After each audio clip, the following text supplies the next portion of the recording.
हारून, हारून, मैं यहाँ हूँ, क्या तुम मेरी आवाज सुन सकते हो?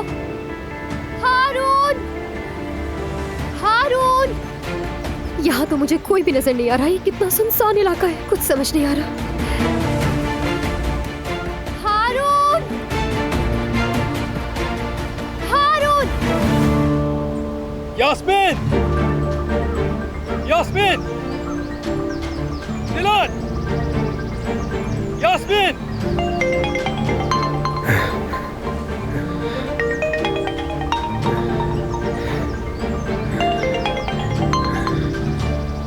जी भाई। हारून, मेरे भाई क्या हुआ? दिलान का कुछ पता चला? नहीं, तलाश जारी है भाई, अब तक कुछ पता नहीं चला। ठीक है, समझ गया मैं। हाँ, कुछ भी हो जाए यास्मीन का ख्याल रखना, ठीक है? उसका बाजू वैसे ही टूटा हुआ है, ध्यान रहे कि उसको कुछ ना हो। और जैसे ही कोई खबर मिले मुझे बताना, और यास्मीन को खुद से अलग मत करना। चलो, अल्लाह की अमान में। जी ठीक है भाई, ख्याल रखूंगा, परेशान ना हो। जैसे ही कोई खबर मिलेगी फोन करता हूँ। ठीक है मेरे भाई, ठीक है।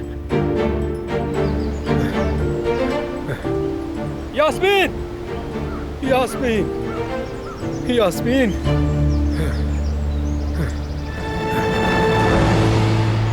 हारून, हारून,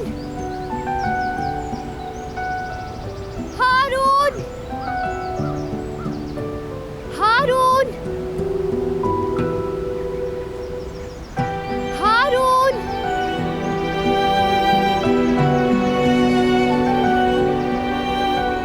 यास्मीन, दिलान, यास्मीन, दिलान। तुम कहाँ हो यास्मीन? आखिर कहाँ हो तुम?